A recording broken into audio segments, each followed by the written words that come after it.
Hey everybody, welcome back to Video Episode Tarek and our continuing series on the MiSTer FPGA DE10 Nano project, and it's been a few days since we talked about the Nintendo 64 core, so you know what that means. There's been a lot of improvements, because FPGAZumSpass, or Robert, has been fast at work improving this core, getting new games working and new games improved. And if for any reason I sound a little bit different today, I am actually not in my studio. I took my workspace mobile so I can bring you guys some more Nintendo 64 while I am traveling.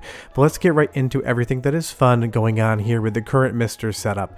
And right off the top, one of the games that was recently found to be working is a modification that gives Mario a double-barrel Doom-style shotgun within the world of Super Mario 64. Obviously, this is not a retail game whatsoever, but it's a fun fan modification that does some absolutely insane things with the world of Mario. And of course, when I found out this was working, it was one of those games I wanted to test, because a lot of the fun isn't just from the retail library. There's so many different fan games, so many different ROM hacks, and so many different improvements to games that we already have.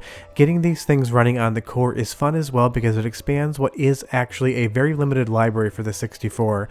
Compared to the PlayStation 1 or Sega Saturn, the 64 had a much smaller library, so getting games like this running is awesome. And who would think that Mario would be able to run around like a Doom Space Marine, just blowing the heads off of Goombas and doing shotgun rocket jumps within the world of Super Mario 64. Definitely not Nintendo sanctioned, but it's an absolute blast to watch happen in real time, and if you want to check it out on the current core, you 100% can. You may notice that there is a little bit of slowdown, and I'm not sure if that happens on real hardware too. I've never tried this ROM hack on my EverDrive, but I will have to check it out some point in time in the future.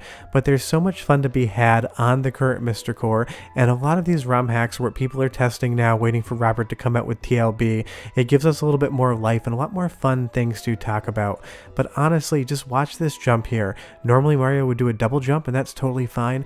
Now he just does a shotgun blast jump. It's hilarious. I can't believe it works, but it definitely is something you can check out. Now, I will say the control scheme's a little bit tricky, and it does take some time to get used to, but once you actually dial in what's now expected of you in Super Mario 64, you can just run behind King Bomb here and blast him in the you-know-what with a shotgun blast. It's weird, it's strange, I don't get it, but I absolutely love it. And it 100% works on the current core, and that is the great thing. There's so many new experiences to have in the ROM hacking and fan modification scene. So if there is any particular game you want to see that I haven't tested yet, leave me a comment down below, whether it's retail or a fan hack, and I'll definitely make sure it shows up into a new episode.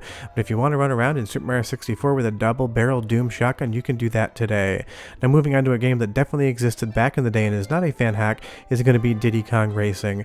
Now, this game has been working very well for the longest time, but there were some graphical improvements that had to come into the core to make it work a little bit better. There was one area of the game where we had what was called the poisoned water, because it looked like an oil slick like the Exxon Valdez had broken open into the actual lagoon.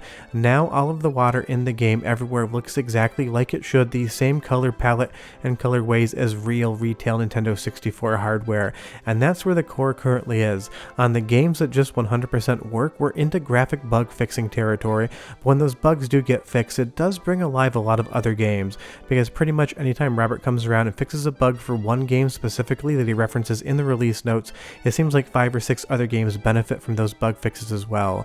And now that we're going through some of the aquatic areas in Diddy Kong Racing, the water just looks 100% better. It is the correct color, the transparencies look exactly as you would expect, all of the racing action is here, so it takes a game that you could complete from start to finish and just makes it look closer to what the real hardware would be. And that's what we should expect a lot of the cores moving forward to do until we get TLB, is to fix bugs in games that give you some sort of visual presentation that wouldn't be exactly the same as original hardware. And that's how far along this core is. It is feeling in most games very close to done. Now, there are going to be some games that freeze, and there's going to be some games that have some visual glitches, but that's what Robert seems to be working on right now. TLB seems to be coming in a little bit later in the design process than some of these bug fixes, but that makes total sense. Get the visuals correct, make everything look really good, and then handle that virtual memory paging in the back end, because that is just basically raw code. It's not going to be a situation where you're trying to interpret graphics. But Diddy Kong Racing also sounds amazing, so I'm going to give you a little bit of a sound sample, but come right back because I got some more games to show you that just work.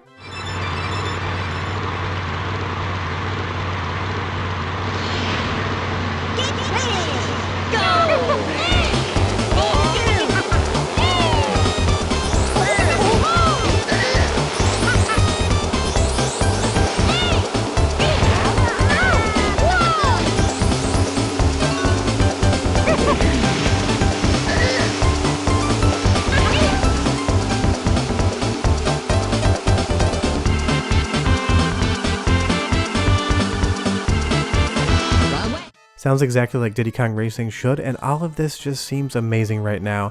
And I have been going back and forth between Diddy Kong Racing and Mario Kart 64, talking about which one is my favorite, and at least on this preview I'm definitely having a little bit more fun with Diddy Kong Racing, so basically I'm going to keep flipping back and forth on that one. Now, another set of games that have gotten a lot better are some of the wrestling games. WCW Mayhem here has a lot more title, a lot more graphics, and it used to be that some areas of this game would black screen until you got into the main event. Some of the character intros and otherwise would just not draw to the screen, and now they 100% do. This came like 3 days ago. This is kind of a double core update because I have been very busy this week, but you get so much more of the intro here, things that never used to work before. You could get into a match, you could do some wrestling. I'm not saying this is the best wrestling game on the system at all, it's definitely competent but not in the top tier, but now you get all of that flavor visual up front, all of the intro. And this is Macho Man's NWO phase. Definitely not the Macho Man I remember or love, but still a good Macho Man. Not a big Slim Jim fan here though, is wearing that all black, trying to watch his figure. All Macho Man jokes aside, you know I'm going to make him when I see him. This is another game that just works currently and has had a bunch of visual improvements. But if there's any game that you're playing on the current core that does have visual glitches, let me know down below because I would be curious what you're playing currently on the Nintendo 64 core. I usually show you the most popular games and the games that have gotten a lot of fixes in the last like 24 to 48 hours, but I don't exactly know what anyone is playing on the core outside of Discord. So if you're testing this core, if you're having fun with it, tell me down below what games you're checking out, which ones you seem to have good success with, and which ones you're having trouble with, because you always comment when there's an issue with your core, and I try to help you diagnose it and get it working better, but I don't hear a lot of your successes, so tell me what those are down there. I would be curious. But as Macho Man fights Goldberg here, it's just another game that's going to work on your core, whether you do single player or multiplayer. It's an awesome game to play around with, and it's, like I said, not the best one on the system, but it's still an absolute blast and you're going to have a ton of fun. Now, another game that is recently working that didn't used to work on previous cores, fighting not wrestling, is going to be Ready to Rumble Boxing. Now, I will say, if you're going to play this game and you have a Dreamcast available, the Dreamcast is going to be the better version by far to actually check out, but this is talking about games that work on the Nintendo 64 core, so we can totally say it's still a really fun experience here. Boxing games seem to have a renaissance in the late 90s, early 2000s. All of these arcadey boxing games were here on consoles as well in arcades, and Ready to Rumble Boxing is a really fun game to play, whether you're on the Dreamcast or the Nintendo 64. Definitely takes a little bit of practice to get good at the game and to understand the moveset. It can be a little bit confusing, but once you actually get the hang of it, it is a ton of fun, especially if you're playing with friends. And here on the current core, if there's anything wrong with it, again, I can't tell whatsoever. It's running at the frame rate that it seems to be should. I'm not sure, it's been a while since I played this on original hardware, but everything is fluid. The controls and inputs are there, the graphics are there, all of the soundtrack and sound effects seem to be working as well. It just seems to be a really good version of this game that you can check out if you don't have a Dreamcast available, if you want to see how it's running. But go ahead and listen to 30 seconds. It's got some interesting sound samples, and I'll be right back. Stop it, Tom! Don't make me do it, Tom!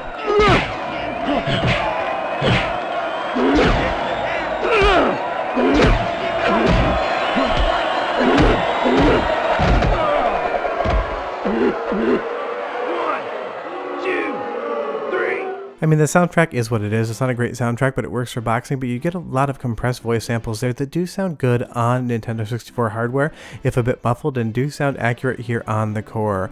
But again, Ready to Rumble Boxing was just a really fun game back in the day. I started with it on Dreamcast, but I have checked out the Nintendo 64 version, and I do have it in my collection. It's one of those games you're gonna have a fun time if you play it on Nintendo 64.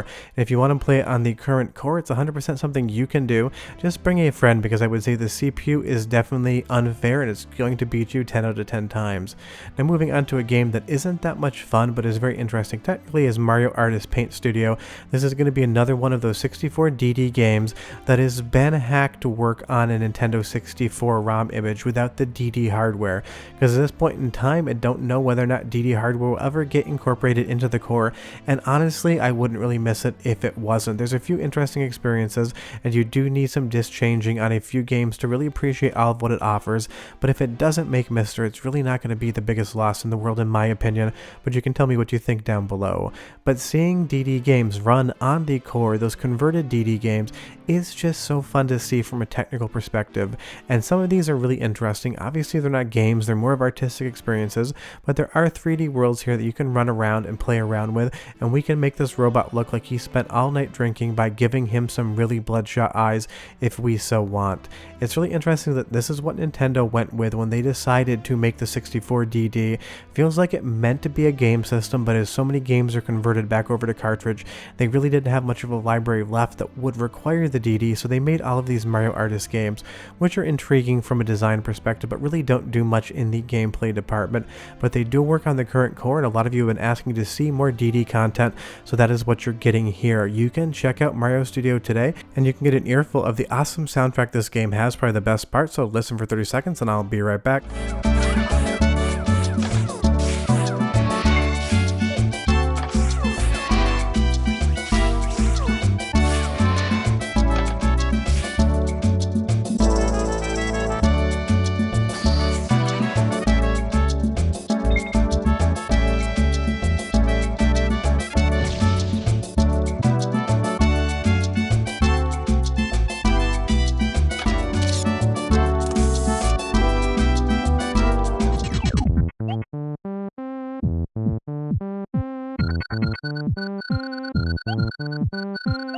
For a game that's not super interesting, for a piece of hardware that didn't sell much whatsoever, I would say the music is some of the best on the Nintendo 64, in my opinion, whether you're on the standard 64 or the 64 DD. Just unfortunate there's not much game to go along with it.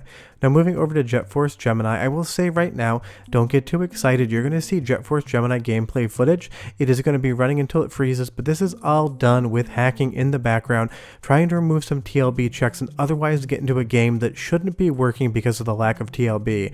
And thanks to Insane Friend, he sent me over this capture on Discord. So don't think you're going to be playing Jet Force Gemini from start to finish today, but you always ask me for Jet Force Gemini updates, so when anyone actually got some gameplay footage from it, I wanted to show it to you. I wouldn't recommend you try to play this game today, because you're going to see he gets into the game and within like 30 seconds we're going to have a hanging screen. But it does show progress, and it is just kind of fun to see people hack around the TLB checks and other things that aren't in the core to be able to get code executing, because up until the point that this game is going to do a check and look for some code that has not been yet added to the Nintendo 64 FPGA core, it seems to look, sound, and play incredible. The frame rate is a pretty close approximation of what you would expect on real hardware. It's been a minute since I played, but you're going to see here in a couple of seconds we're going to run forward, you're going to try to do anything, and the game is going to freeze. That's all you get, but Jet Force Gemini has started working on the core with a very specific ROM set that has been hacked. But another thing working, and I always love showing these things off, is Wolfenstein 3D, a port for Nintendo 64, is working on the current core as well. And this is one that didn't work for the longest time, and a lot of people tested it, because who wouldn't want to play Wolfenstein 3D on Nintendo 64?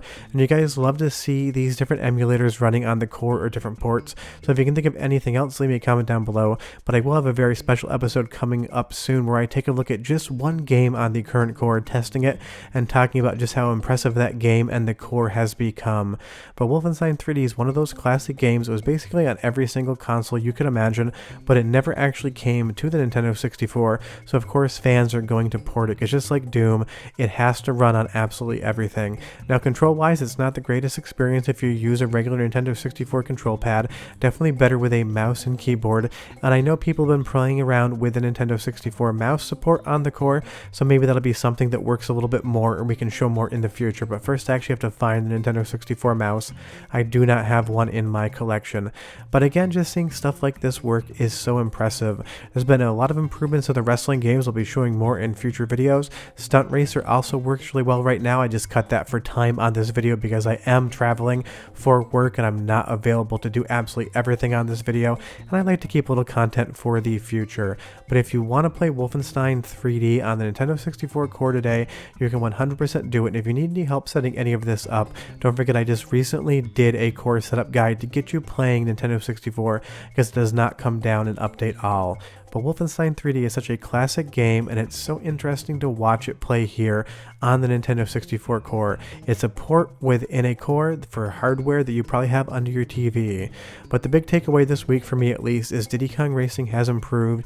Graphically now it seems 100%, all of the glitches are gone, and it is just a game that you can pick up and play solo against the CPU with friends.